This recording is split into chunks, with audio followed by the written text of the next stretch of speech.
مولاناؤ اور اے مفتیوں، تم کو کس نے کہا کہ تم جاؤ چندہ کرو؟ کس نے کہا کہ جاؤ امیروں کے دروازے کھٹکھٹاؤ اور ان سے کہو کہ ہمارے یہاں میں غریب بچے پڑھتے ہیں، ذرا آپ 100 روپئے دے دیجیے، 500 دے دیجیے؟ ارے زکوٰۃ نکالنا ان کا کام ہے، زکوٰۃ کو صحیح جگہ تک پہنچانا ان کا کام ہے۔ یہ تو تیرا احسان ہے کہ تم مالداروں کے دروازے پہ جا کر دستک دے کر کے ان سے دھان کی وصولی کر دیتا ہے، ان سے زکوٰۃ کی وصولی کر دیتا ہے۔ لیکن میں جانتا ہوں کہ تیرا دل ٹوٹتا ہے، وہ لوگ اس کو جھڑکتے ہیں، وہ لوگ اس کو ڈانٹتے ہیں، اور کبھی کبھی تیرا دل ٹوٹ جاتا ہے اور یہ تو سوچتا ہے اللہ کا کام ہے، کروں کہ نہ کروں۔ حضرت آگے لکھتے ہیں، ارے تجھے اللہ نے ٹھیکیدار تھوڑی نہ بنایا، چھوڑ دے اس کام کو۔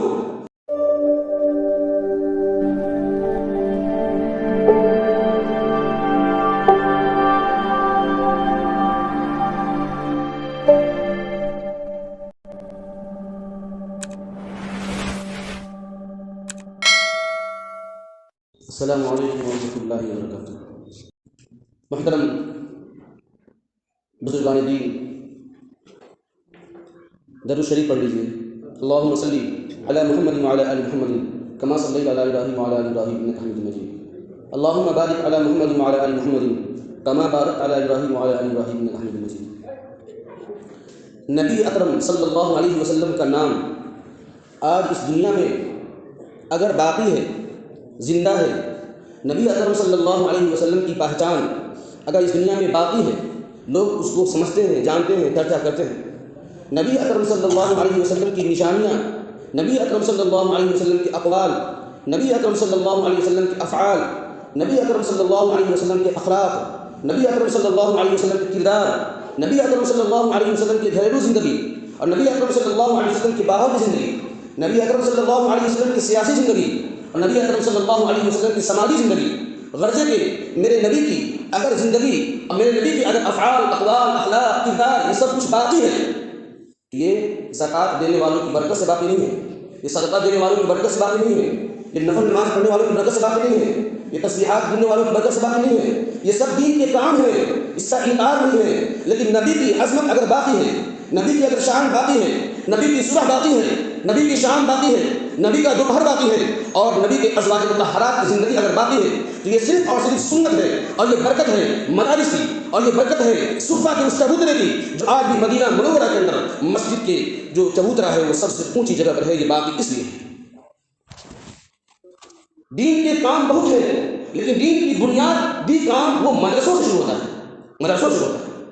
ایک بہت بڑے عالم ابھی نگر کے آئے تھے، مولانا انوار اللہ فلک صاحب، انہوں نے ایک بات کہی، علماء کرام کے بیچ میں پورے ہمارے شریعت کی وقت آئی تھی، عوام بھی بیٹھی تھی، اور کہیں جانتی ہو تم لوگ مدینہ کی مسجد میں آج بھی ایک جگہ تھوڑی سی اونچی ہے، وہ جگہ کون سی ہے؟ وہ جگہ صفہ کے وہ چبوترے ہیں، وہ مدرسہ ہے جہاں پر بیٹھ کر میرے نبی سبق پڑھایا کرتے تھے۔ یہ اس بات کی نشانی ہے کہ اگر مسجد بھی زندہ ہے تو مدرسے کی برکت سے زندہ ہے، اگر میرے مصلی اور محراب زندہ ہے تو مدرسے کی برکت سے زندہ ہے، اگر قرآن کی تلاوت زندہ ہے تو مدرسے کی برکت سے زندہ ہے۔ یہ اس بات کی نشانی ہے اور یہ علامت ہے، اور یہ بات بالکل واضح ہے کہ آج اگر بخاری پڑھانے والا کوئی نہیں ہوتا، مسلم پڑھانے والا کوئی نہیں ہوتا، ترمذی پڑھانے والا کوئی نہیں ہوتا، مشکوٰۃ شریف جیسی اتنی موٹی حدیث کتاب پڑھانے والا کوئی نہیں ہوتا، نبی کی صبح کون جانتا، نبی کی شام کون جانتا، نبی کی سیاسی زندگی کو کون جانتا، نبی کی سماجی زندگی کو کون جانتا؟ یہ اس مدرسے کی برکت ہے کہ جہاں پر نبی کی ہر بات کو کھول کھول کر ساتھ ساتھ ایک ایک لفظ میں سکھایا جاتا ہے، یہ اس مدرسے کی برکت ہے۔ اس لیے مسلمانوں، میرے نبی نے فرمایا دینی درسگاہوں کی حفاظت کرنا، ورنہ تم بکھر جاؤ گے، تم ٹوٹ جاؤ گے، اور پھر تمہیں سنبھالنے والا کوئی نہیں ملے گا۔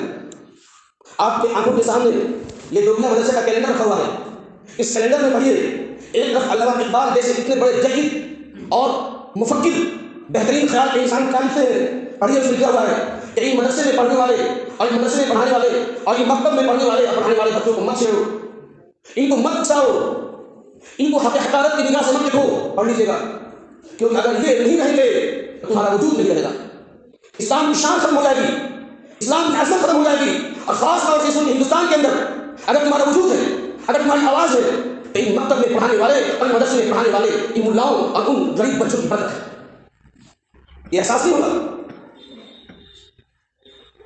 مدارس میں پڑھنے والوں بچوں کی تعداد کتنی ہے؟ 70 کمیونٹی کی رپورٹ کے حساب سے سن 2002 میں 6 میں 70 کمیونٹی کی رپورٹ بنی تھی پورے ہندوستان میں ہر کمیونٹی کا سروے ہوا کہ کس کمیونٹی کے بچے کہاں پڑھتے ہیں۔ اس رپورٹ کے حساب سے مسلمانوں کے 100% میں سے صرف 4% بچے مدرسے پڑھتے ہیں۔ آج آپ نیٹ پڑھیے، اس کو پڑھیے، آپ کو معلوم چلے گا۔ اور میرے استاد سے ڈائریکٹلی میں پڑھتا تھا، انہوں نے کہا تھا کہ بچوں تم کو اس بات کی فکر کرنی چاہیے کہ ہم مدرسے میں پڑھنے والوں کی تعداد صرف 4% ہے۔ 96% مسلمانوں کی تعداد اسکول میں جانے والی ہے، صرف 4%۔ اور آگے سنیے گا، حضرت نے کہا تھا کہ ان 4% میں 3% بچے وہ ہیں، 3.5% جن کے گھر میں کھانے پینے کی نہیں ہے۔ وہ اپنے بچے کو کیا کرے، کہاں بھیجے؟ 4 بچہ ہوگا، 3 کم سے کم بھیج کے جاؤ، وہیں پر کھاؤ پیو، کپڑا وپڑا مل جائے گا، بچے کی زندگی بسر ہو جائے گی۔ بولنے فرمایا کہ یہی وجہ ہے کہ آج مدارس سے بچوں میں وہ قائدانہ صفت پیدا نہیں ہو رہا ہے، وہ لیڈر کی صفت پیدا نہیں پائی۔ کیوں؟ کہ اتنے بلو میٹرک کے بچے، اتنے غریب گھرانے کے بچے آتے ہیں کہ ان کو بات کرنے کا شوق نہیں، ان کو رہنے کا شوق نہیں، ان کو پوٹا پوچھنے کا شوق نہیں، ان کو کپڑا صاف رکھنے کا شوق نہیں، سماج مینٹین کرنے کا شوق نہیں۔ اور جو اسٹینڈرڈ قسم کے بچے ہیں، جو سیلائز اور کلچر بچے ہیں، وہ مدرسے کا رخ نہیں کرتے ہیں۔ اور جو 0.5% 3.5% یہ ہو گئے، اور جو 0.5% بچے مدرسے میں آتے ہیں ایمانداروں کے، جو پکے دیندار ہوتے ہیں، جو پکے اخلاق مند ہوتے ہیں، ان کے بچے آتے ہیں، حفظ کر لیتے ہیں، مدارس میں پڑھ لیتے ہیں، عالم بن جاتے ہیں۔ اب باری آتی ہے عالم بن کر کیا کرنا، بیٹھتے ہیں گھر کرایہ لینے، تو جانتے ہو ماں باپ کیا دیتے ہیں، بیٹا عالم بن گئے ماشاء اللہ، اب تجارت کر لو، کیونکہ عالم تو بن گئے۔ بچہ سوال کرتا ہے کہ ابو جان تجارت کیوں کر لے؟ جواب ملتا ہے کہ بیٹا اللہ، بچہ خود جواب دیتا ہے کہ ابو جان میرا فلانا ساتھی پڑھ کر یہی کام کیا، لیکن آج رونا رہا ہے۔ کس بات کا رونا رہا ہے؟ رونا نہیں رہا ہے کہ میں نے اپنے قوم کے لیے میں کہیں نہیں گیا، اس قوم کے لیے پڑھا اور آج پڑھانے آیا ہوں۔ ناظم صاحب مجھے الگ ڈانٹتے ہیں، ممبر صاحب الگ ڈانٹتے ہیں، سب لوگ پریشان کرتے ہیں، یار اس سے بڑھیا تو لیبر کا کام کر لیتے ہیں۔ والد صاحب کہتے ہیں کہ بیٹا اللہ کے لیے پڑھو، ذرا اس میں کام کر کے دیکھو۔ 3-4 سال مہینہ اللہ کے لیے کام کر لیتا ہے، 3-4 سال کام کر لیتا ہے، 10 سال کام کر لیتا ہے، اور آخر کار اس کو اپنی اس جھولی کو اللہ مجھے معاف کر دیتا ہے، الوداع کر دینا پڑتا ہے۔ اور 3.5% بچے اسی مدرسے میں رہتے ہیں، اسی کام میں لگے رہتے ہیں، ڈانٹ بھی سنتے ہیں، کام بھی کرتے رہتے ہیں، لیکن جب اس لائق ہو جاتے ہیں کہ اپنے بچوں کو ہم اس لائق بنا کر کہیں ایک اسکول میں ڈال دیں، آپ سروے کر لیجیے، میری بات غلط نہیں ہوگی، جو وہ بھی اس جیب میں رکھنے لگتے ہیں بیچارے، اپنے بچوں کو اس لائن میں نہیں رکھتے ہیں۔ مدارس اسلام کا دیا ہے حضرت مولانا اشرف علی تھانوی رحمۃ اللہ علیہ، ہم لوگ ان کے اقوال پڑھ رہے ہیں۔ حضرت مولانا اشرف علی تھانوی رحمۃ اللہ علیہ جنہوں نے اپنی زندگی میں 2200 کتابیں لکھی ہیں، کتنی سو؟ 2200 کتابیں لکھی ہیں۔ ان کو کہا جاتا ہے حکیم الامت، ان کو کیا کہا جاتا ہے؟ حکیم الامت۔ حضرت مولانا اشرف علی تھانوی رحمۃ اللہ علیہ کی باتوں کو اس پوری خطہ ارض کا کوئی بھی سچا عالم دین نہیں پا سکتا ہے۔ اپنی زندگی میں جو آج کتاب وہ درج ہے، جو لوگوں کے بیچ میں موجود ہے، 2200 کتابیں ہیں، اور ایک ایک پیج کتابیں نہیں، بلکہ ایک ایک کتاب 500 پیج کی ہے، بہشتی زبر حضرت کی لکھی ہوئی ہے، 2200 کتابیں لکھ کر اس امت کے لیے کام کیے۔ اتنا بڑا اللہ والا، اتنے بڑے اللہ کے کام کرنے والے، ان کے قول اور ان کی بات میں نے خود پڑھا ہے۔ ہم لوگ دلی میں پڑھتے تھے جب، ان کی بات میں نے پڑھا ہے۔ حضرت نے لکھا، اے ملاؤ اور اے مولانا اور اے مفتیو، تم کو کس نے کہا کہ تم جاؤ چندہ کرو؟ کس نے کہا کہ جاؤ امیروں کے دروازے کھٹکھٹاؤ اور ان سے کہو کہ ہمارے یہاں میں غریب بچے پڑھتے ہیں، ذرا آپ 100 روپئے دے دیجیے، 500 دے دیجیے۔ ارے زکوٰۃ نکالنا ان کا کام ہے، زکوٰۃ کو صحیح جگہ تک پہنچانا ان کا کام ہے۔ یہ تو تیرا احسان ہے کہ تم مالداروں کے دروازے پہ جا کر دستک دے کر کے ان سے دھان کو وصولی کر دیتا ہے، ان سے زکوٰۃ کو وصولی کر دیتا ہے۔ لیکن میں جانتا ہوں کہ تیرا دل ٹوٹتا ہے، وہ لوگ اس کو جھڑکتے ہیں، وہ لوگ اس کو ڈانٹتے ہیں، اور کبھی کبھی تیرا دل ٹوٹ جاتا ہے، اور یہ تو سوچتا ہے اللہ کا کام ہے، کروں کہ نہ کروں۔ حضرت آگے لکھتے ہیں، ارے تجھے اللہ نے ٹھیکیدار تھوڑی نہ بنایا، چھوڑ دے اس کام کو، جا راشن کی دکان کھول لے، کپڑے کی دکان کھول لے، پانی کی دکان کھول لے، ایک گنڈی کھول لے۔ تو پڑھ لیا ہے، تیرے بچے انشاءاللہ ایمان سے محروم نہیں ہوں گے، کیونکہ اللہ تیری نیت کو جانتا ہے۔ لیکن کل جب 50 سال کے بعد ایمانداروں کے بچوں کی ایمان کے لالے پڑ جائیں گے اور ان کو کوئی کلمہ سکھانے والا نہیں ہوگا، اور جب تک ان کی مسجدوں کے محراب پر کوئی دین کی بات سکھانے والا نہیں ہوگا، اس دن ان کو احساس ہوگا کہ ہمارے دروازے پر دستک دے کر جو زکوٰۃ وصولنے آتے تھے، یہ مولوی کہاں چلے گئے جن کو ہم اتنے حقیر اور چھوٹی نگاہ سے دیکھا کرتے تھے۔ کل کو قیامت کے دن خدا تجھ سے پوچھے گا؟ نہیں پوچھے گا، کیونکہ صرف تجھ پر ہی ذمہ داری نہیں ہے کہ دین اور اسلام کو باقی رکھنا، دین اسلام کو باقی رکھنا پوری ملت کی ذمہ داری ہے، پورے مسلمانوں کی ذمہ داری ہے۔ تو اس کا ذمہ داری کیوں لے لیا؟ ظاہر سی بات ہے، اسلام کی حفاظت کرنا، ان مسئلوں کی حفاظت کرنا میری بھی ذمہ داری ہے، آپ کی بھی ذمہ داری ہے، ان کی بھی ذمہ داری ہے، سب کی ذمہ داری ہے۔ ایک آدمی اس کا فکر کر کیوں بیٹھے گا؟ اسی لیے 4% مسلمانوں کے بچے مدرسے میں آتے ہیں۔ ان بچوں کو اگر ہم نے بہلا کر، پھسلا کر جس گھر میں جس چیز کی کمی ہوتی ہے ماں بولتی ہے بیٹا اچھے سے ذرا یوز کرنا، اچھے سے استعمال کرنا، کہیں ٹوٹ گیا نا دوبارہ نہیں ملے گا۔ باپ بولتا ہے بیٹا اس کو ذرا دھیان سے کرنا، کہیں خراب ہو گیا نا مارکیٹ میں کہیں نہیں۔ کیوں؟ اس لیے کہ اگر یہ خراب ہو گیا، ہاتھ سے نکل گیا، دوبارہ ملنے والا نہیں ہے۔ اس لیے میرے امت کے غیور مسلمان بزرگوں اور میرے دینی بھائیوں، میں آپ سے کہنا چاہ رہا ہوں، میں 2000 میں 1997 کے اندر جب میں خود خیروا پڑھنے جاتا تھا تو ہم دیوراج کے بچے 100 بچے ایک ساتھ پڑھنے جاتے تھے خیروا کے اندر، 100 بچے ایک ساتھ پڑھنے جاتے تھے۔ مجھے یاد ہے اس وقت میری عمر 6 سال کی ہوگی، نرکٹیا گنج اسٹیشن پر 2-3 ڈبے ہم لوگوں کے دیوراج کے بچوں سے بھر جاتے تھے۔ آج کبھی عید کے بعد آ کر دیکھیے گا تو آپ کو 1-2 بچے مشکل سے ملیں گے۔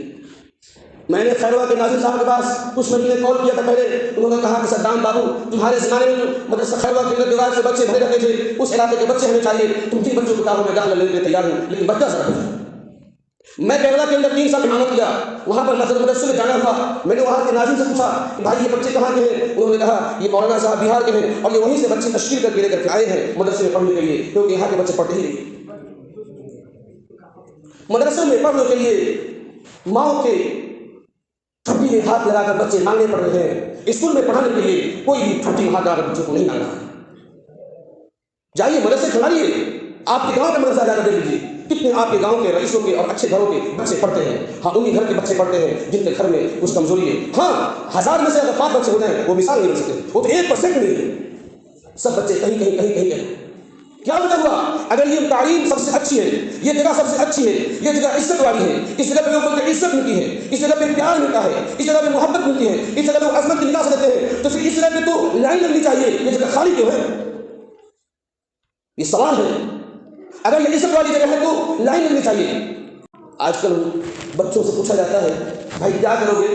3 دن پہلے ایک صاحب نے کہا اے صدام بابو دیکھیے نا یہ بھی جا رہا ہے انجینئر کرنے، میں بول رہا ہوں بھائی بی ٹیک مت کر۔ میں نے کہا بھائی کیا بات ہے؟ بولا بی ٹیک کی تو لائن لگی ہوئی ہے۔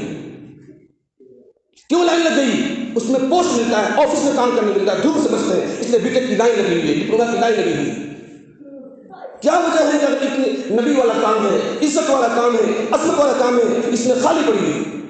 اور اگر مسجدوں میں کوئی ہے جا کر دیکھیے، دیوراج کی مسجدوں کا حال دیکھیے، آپ کو صحیح سے ایک مؤذن صاحب نہیں ملیں گے جو آپ کو امام صاحب کے غائبانہ میں نماز پڑھا سکے، سورۃ تراویح پڑھا سکے، جن کی صورت صحیح ہو، جن کے اذان کے کلمات صحیح ہو،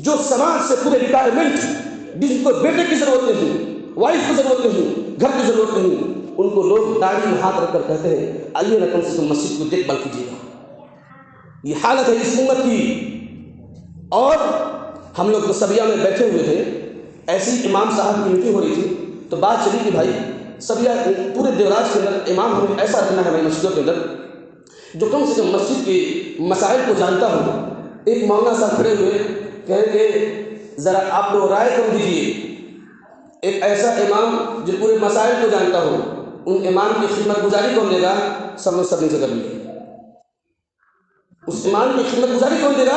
سب لوگ سب سے کر لیے۔ مسائل بھی جانتا ہو، مفتی صاحب ہو، مولانا صاحب ہو، حافظ صاحب ہو، اچھی آواز ہو، اچھے اخلاق والے ہو، سماج میں لڑائی جھگڑا نہ ہو، سب کچھ ہو، ان کی خدمت کون کرے گا؟ اس لیے آپ لوگ چپ چاپ اپنے منہ پر تالا مار دیجیے اور آگے بول رہے ہیں مجھ سے ہی وہ بول اکیلے میں کہ صدام بابو تم ابھی بچے ہو، جوش میں مت آؤ، جس طرح کام چل رہا ہے چلاؤ اور دعا کرو کہ اللہ پاک کم سے کم ان لوگوں کے دل میں باقی رکھے کہ یہی لوگ کم سے کم امام بن کر مسجد کو سنبھالیں گے۔ کہ ان کو بھی خود بات کریں گے، سوال کریں گے کہ بھائی جاؤ تم اور مسئلہ پڑھو اور جو ہے نا کتاب پڑھو، تو کل یہ بھی حضرت کچھ ہو جائیں گے، پھر ہماری مسجدیں خالی پڑ جائیں گی۔ یہ حال ہے۔ اس لیے میں صاف طور پر آپ اللہ سے کہنا چاہ رہا ہوں کہ جس چیز کی کمی ہوتی ہے اس کی حفاظت ہمیں کرنی ہے۔ میں سب بتا رہا ہوں، میں اس لیے نہیں بتا رہا ہوں کہ میں اس لائن میں ہوں تو بھائی آپ لوگ کیجیے، آپ اٹھا لیجیے حکومت کا رپورٹ، آپ اپنے گھر سے شروع کیجیے، سروے کیجیے کہ جس گھر میں 20 بچے ہوں، جس گھر میں 5 بچے ہوں، کتنے بچے ہیں جو مدرسے جڑے ہوئے ہیں، کتنے بچے ہیں جو مسجد جڑے ہوئے ہیں اور کیوں نہیں جڑ رہے ہیں۔ اور پھر آپ سروے کر لیجیے کہ جو عالم ہیں ہمارے دیوراج کے اندر اچھے سے، کیا ان کے بچے اس لائن میں پڑھ رہے ہیں کہ نہیں پڑھ رہے ہیں؟ اگر نہیں پڑھ رہے ہیں تو ان کو اکیلے میں کھڑے کر کے پوچھیے کیا وجہ ہے کہ آپ نے اپنے بچوں کو اس لائن میں نہیں رکھا؟ آپ کہیں گے جانتے ہیں، کہیں گے ان کے ایمان کمزور ہو گئی بات تہار اقتبا مضبوط کا گانا آپ نے بتا دو، ان کے ایمان ڈاواڈول با اور توحید با مضبوط ہے تو پورا پنجاب دوسرے لائن میں